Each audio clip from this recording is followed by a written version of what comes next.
Broadcasting from the business capital of the world, this is the Podcast Business News Network. And welcome back, everybody. If you think of a destination wedding, what are some of the destinations? Yeah, okay, so the Caribbean be one of them. But Disney, okay. If you're not a huge Disney fan, that's not going to resonate with you. Hawaii has always been one of those beautiful, romantic spots to start a new life together. And a lot of times we look at that and say, wow, you know, I don't live in Hawaii. I'd love to get married there. A lot of different pieces of the puzzle to go together to have a wedding. We are going to talk with somebody today who, and I love the name of her company. It's called Simple Kona Beach Weddings. She simplifies everything by taking care of everything you need. And this is for anybody even thinking international. Let's say, and you can hear us and watch us anywhere on the planet. Let's say you're in a country outside of the United States and you're thinking, well, you know what? Hawaii would be beautiful for a wedding. Yeah, she's done those before. Let's bring her in here. Becky Ringler is on the program. How you doing today? I'm great. Thank you, Steve. Thanks for having me. I'm so glad to be here today. It should be a lot of fun. I love your background. I know it's one of those, I know it's your background. It's not the actual background at this moment. It's a photo of your lanai, I believe it is. Yeah. Yep. The view in the Kona airport's right there. Ooh. That's what we see. It's really, I feel very lucky every day to just be able to see this. And as you say, this is not my view. Like, I'm not sitting on my lanai, which for those of you that don't know means like front porch. Because obviously I would be in shadow. It is bright out. This is a morning shot behind me. So it's exactly, and I have to say, this is pretty much exactly what it looks like today. It's so beautiful. It's so beautiful. And it's one of those views that just never gets old. I mean, I could look at that forever. and why not start your life together with somebody who's going to be your life partner? Now, when we talk about international, what are some of the countries that you've hosted there in Hawaii to plan their wedding? Gosh. So by the way, I feel like the list keeps growing. And let's see, I have done France, Germany, Holland. Let me think. France, Germany, Holland, Japan, Brazil, Canada, of course, Australia, of course, New Zealand, and a couple of other countries in Europe that I'm blanking on right now. But you know, those are the main things. And of course, I'm happy to help anybody from anywhere in the world. I would say that we had a lot more international people coming before the pandemic, and then things sort of shifted. International travel for a while, as we all know, is not really a thing.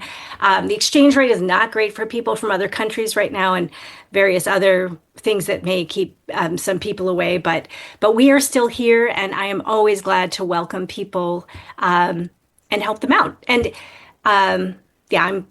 to me, it's like one of the most interesting things. I love to travel, and I love meeting people from different places. And I certainly feel like when anyone has a destination wedding, wherever you come from, my job is to make it easy for you. So, yeah, that's my. Do you feel a little bit, Becky, like people are not going to your home, but in a way, does it feel like they are? They're coming to your island. They're coming to your domain. You are hosting them and their wedding and party and everything. Does it sort of feel that way? I do. It does. I mean, to me, I feel like, even when couples come from the U.S., a lot of them, it's their first time here. They've never been here before. I want to help them feel like they have someone here who cares about them. I'm here to take care of everything related to their wedding, so they know that, and that not only that, but they also know they have someone they can contact if something goes awry. It's not just their wedding, but I am also here for them. I tend to be in touch with people shortly after their arrival, just to make sure they got here okay, let them know I'm here for any questions. Most of the time, I would say, 90% of the time, depending on the type of wedding they have, we meet ahead of time before their wedding on their beach. I think we talked about that last time a little bit. Sure.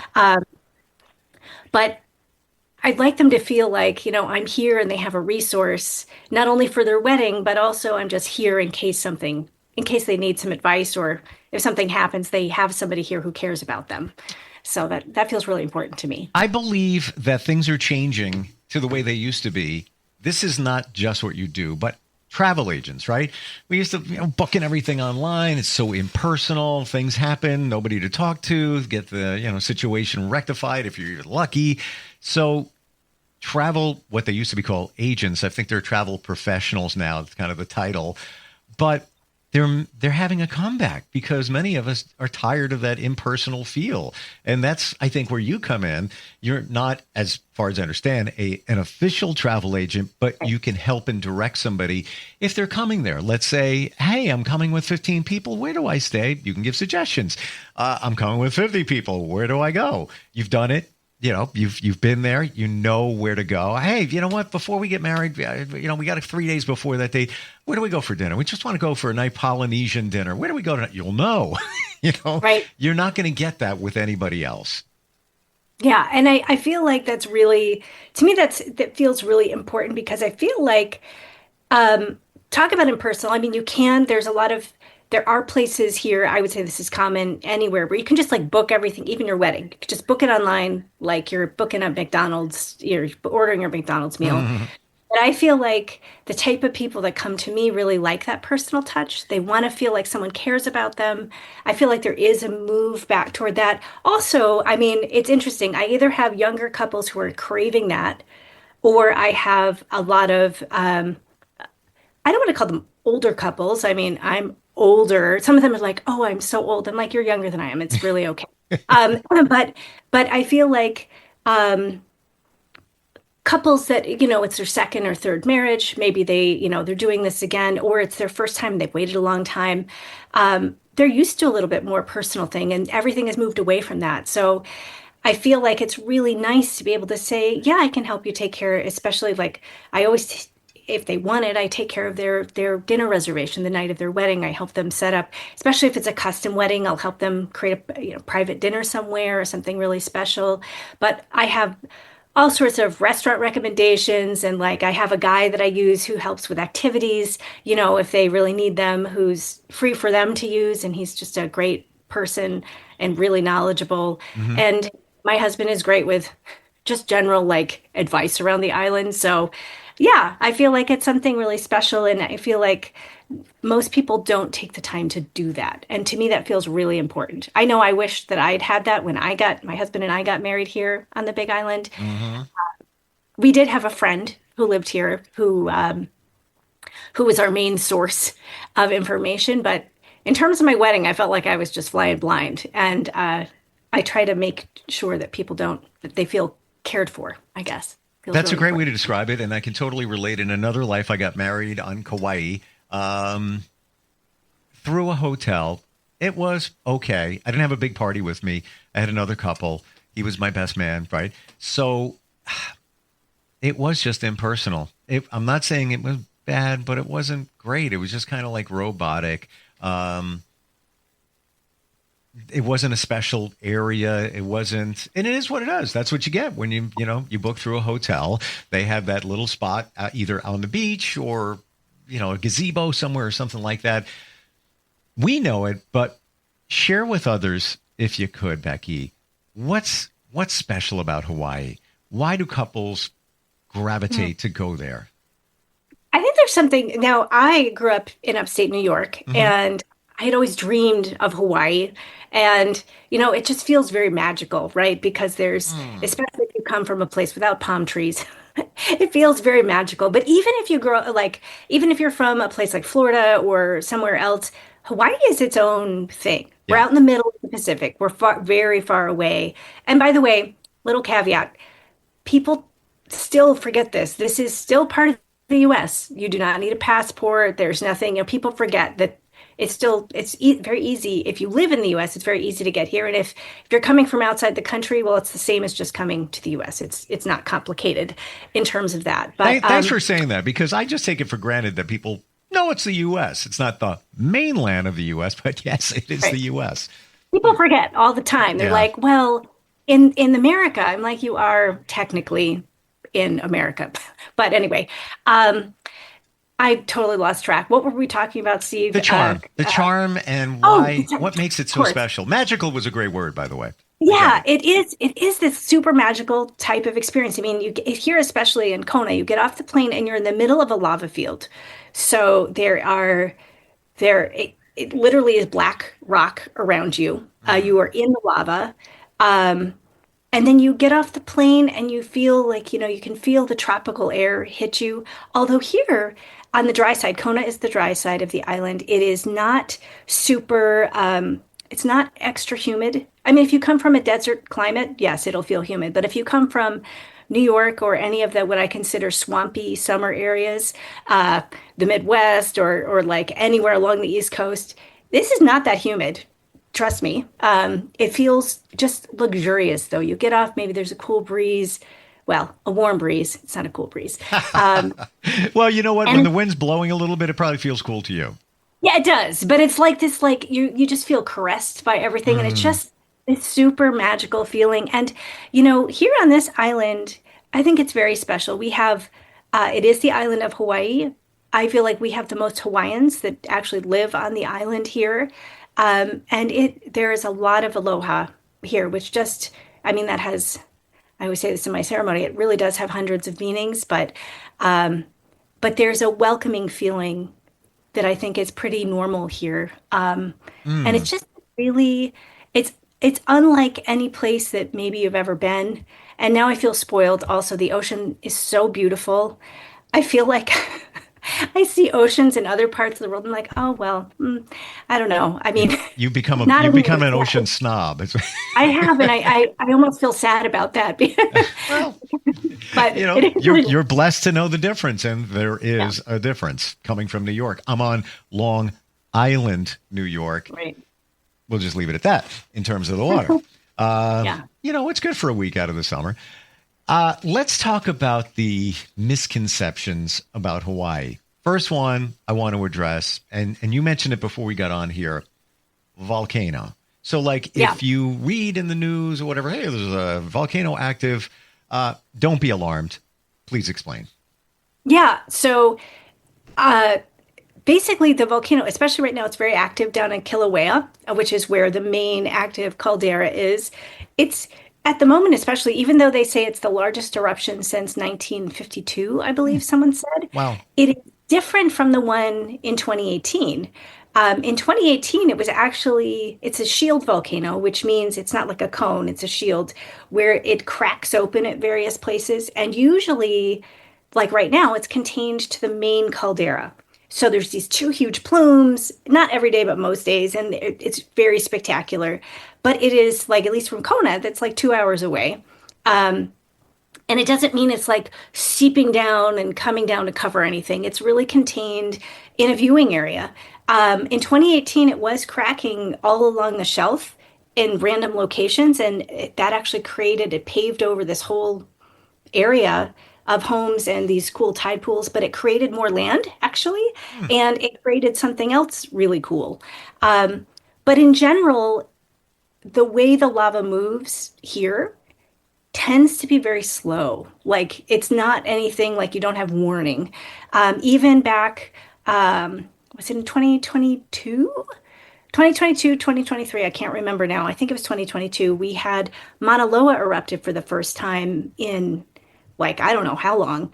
And that was coming down, oozing down the side of the mountain, but it still wasn't that alarming because it wasn't super fast. It was like oozing down, and luckily it was oozing down the side that had no houses. Like it was just in the open area, and we were Yeah. all able to go. It was really cool. You could just like drive on the saddle road and you could go see it, and it was so cool. Wow. So these are the things you need to be really afraid of. The mountain that I live on, Hualalai, has been inactive since the late 1800s. Um, and I always, I'm kind of the thought, well, if it happens, if it happens, oh well. I mean, something really catastrophic happens, well, that was your time. So I never tend to worry about it, but in general, it's nothing to worry about, I Same thing guess. getting on a plane. And I don't Yeah, minimize anybody's fear of flying, but I feel the same exact way. That was meant to be. How often, yeah, with all the planes flying every day. But what I detect from you with any of the eruptions since you've been on the island, from the beginning, you've never been concerned about your safety. No, Yeah. no. And by the way, from the beginning, I moved here in 2013 with my husband. Mm-hmm. But it's been now almost 12 years, and I've never been concerned Yeah. about the worst thing that happens with a volcano is that the air can be kind of, we call it fog, volcanic fog. Um, it's it can look like it's cloudy or hazy or something, but it really depends on how active the volcano is and which way the wind is blowing. Sure. So, like today, I mean, the volcano is really erupting a lot, but it is clear as day. Wow. And typically, the further north you go, so I live north of the main part of town, but still in Kailua Kona, and again, the airport's right below. Tends to be, as you move north, it tends to be clearer and clearer, and that's typically where we do our weddings anyway, is up around that area. So And when you it's- talk about the VOG, it's never like somebody has a white dress on and has to worry about, soot, ash, and things like that. Oh, on no. their dress. Yeah. Yeah, No, it just looks I like it's got cloudy. it. I just want people to know. So Yeah. international weddings, language challenges, any challenge there? I mean, I think people get worried sometimes, but if someone tells me they're from um, France, Germany, Spain, or Mexico or wherever, or Japan. So I used to teach English in Japan long ago and far away. Wow. And everybody there does speak, or at least can write English pretty well. And most people that do communicate or come to me from Japan, it's pretty rare. Oahu is the big Japanese island where most of the Japanese go, but when they do, they generally speak English fine. Ironically, I do have my ceremony translated into Japanese. My roommate long ago and far away from New York City is a professional translator. She's Japanese, and she did it for me a while ago, which was really nice. So I have that. But in the other countries, what I tend to do, especially if I sense that they're struggling a little bit with their English in the email, I can I use Google Translate. Like I write it in English, I translate it. I can read most of the time. I can read it to make sure, except for German. I don't know, but the Spanish and the French, I can read it enough to know. Okay, is this correct or not, or does this word need to be changed? And then I send both the English and the one in their own language, so they can at least get the gist of what I'm trying to say. And I feel like I have done weddings for people that almost speak no English, and we have gotten along beautifully. I don't really ever have to worry about my Brazilians. Their English tends to be very good for the folks that I've ever done. But I would say that I think my French folks struggle the most, which is totally okay. I have a lot of my international couples that I'm still in touch with today. And it's really nice. They send me pictures of their children. And I did a vow renewal recently for a couple I married in 2019 and last year, 5-year vow renewal for them. And they brought their daughter who was conceived on their trip, on their wedding trip. Oh, wow. So it was really cool. Yeah. So when it comes to the actual vows, do you do them in other languages? Can you do them in other languages? So I typically do them in English, but I always leave room for people if they want to do their vows, they can, if they want to write their own, they can do them in whatever language they wish. I always say to any of my couples, these are your vows. You may repeat after me if you wish, but if you'd like to write your own, that's fine because they're your vows. And I would say most of the time, my folks from other countries prefer to say them in their own language, which I love and I think is really important.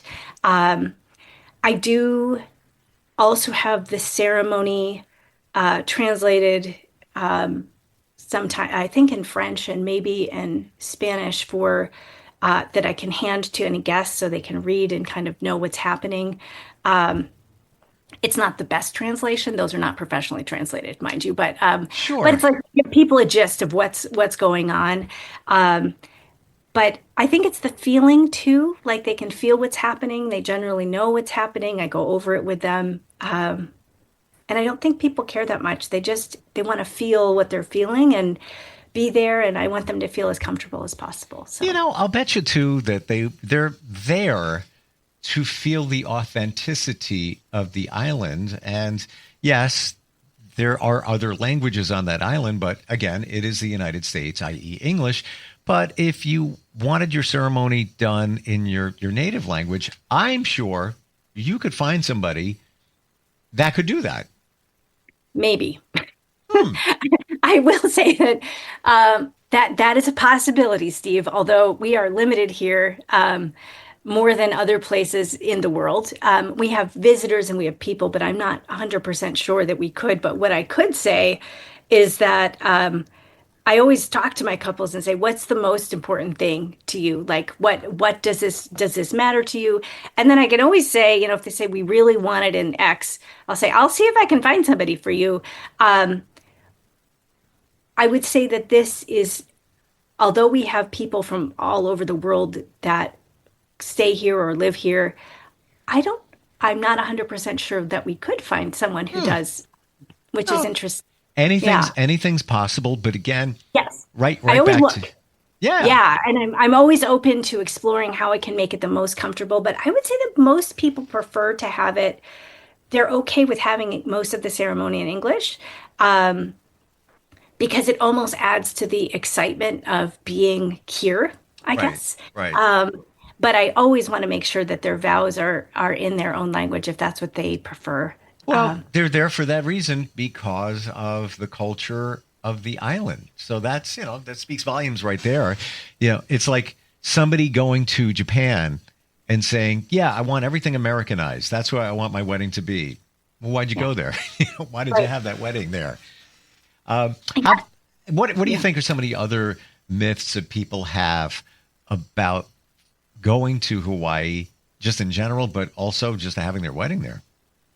I feel like the biggest mistake or the biggest thing that people forget is that you can't just buy things like you're like, oh, well, I can just get that there. No, you can't. Like if the store is out, the store is out for 3 weeks for certain items. Like people. Wow. I mean, it depends. Like sometimes it's all good. And then other times it's like, oh, we can't. Everything is much slower. Even Amazon takes like 2 weeks. It's like the rare time where you get a package in 3 days. You're like, oh my God, it was so fast. Things are just slower here. And it's not that Amazon, by the way, couldn't get it here, but it sits in the warehouse for like 2 weeks. And then they send it and you get it the next day. It's confounding, but whatever. I've heard that of islands in the Caribbean, everywhere. My friend is Dominican Republic right now. He's a digital nomad, sold his house, and he just travels, goes wherever. And he's in the DR, stayed for a month, loved it so much. Now he's staying another month, maybe 2, maybe more. And he said the same exact thing. Yeah, they get it here, but then it sits in the warehouse, and it's the local infrastructure that is to blame, if you will, for the slow. They're in no rush. They'll get it to you when they get it to you. Yeah. And I mean, and even at main stores, like if you're trying to get something, we don't have the variety that you have on the mainland or in other places. And you can't some things you can pick up, but that's what I always tell my couples. Like if they're looking to DIY certain things, I will let them know, like, no, there is no fabric store here. Like the only fabric place, there's one in Hilo, but it's a long drive from Kona. And, like we have some fabric. There's fabric at Walmart. That's where you can get your fabric on this side of the island. And they may or may not have what you need. It's that kind of thing. Like we just don't have all the supplies. And the other thing that I would say is that if you're coming here, like I encourage people to use local flowers. We have so many beautiful flowers. You don't want, maybe, I can't remember if we talked about this last time or not, but I encourage people to use as many local items as you can, because that is why you're coming here. I think. Yeah. You know what I love about what you just said? What? Everything. Everything. Even right down to you don't plan on finding exactly what you need when you need it. We're so, again, I'm in New York. I order it at 10 a.m. It's here by 5 p.m. at the latest, typically. Probably 3 p.m. And that's great. That's one. Do you really need that? I want the laid back, chill life. I'll wait 2 weeks. You plan for it.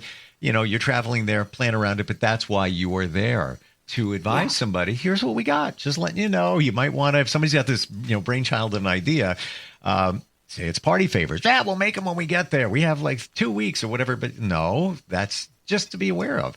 Yeah. Just a little piece of what you offer. But again, anybody, anywhere can go there and you can help them out. How do we find you?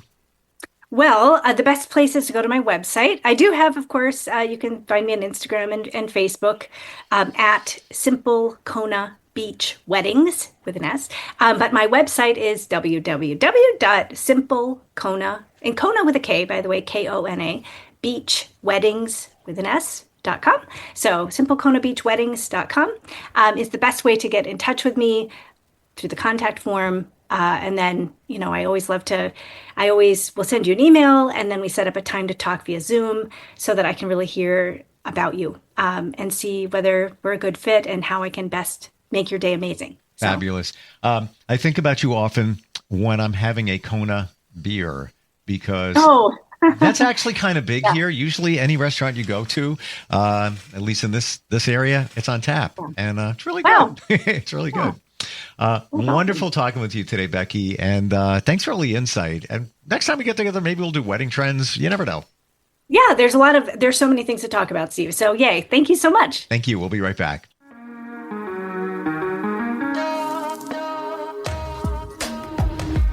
Broadcasting from the business capital of the world, this is the Podcast Business News Network.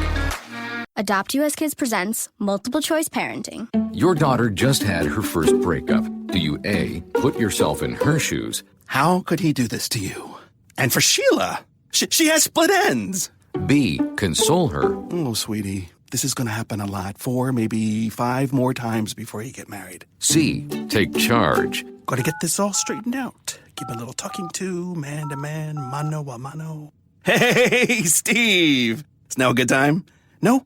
Okay, no problem. Bye. Or D, help her find a new boyfriend? I know a great place to meet boys. The internet. Nice, single boys.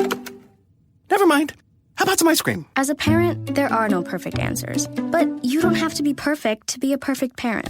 Thousands of teens in foster care will love you just the same. For more information on how you can adopt, visit adoptuskids.org. A public service announcement from the U.S. Department of Health and Human Services, Adopt U.S. Kids, and the Ad Council.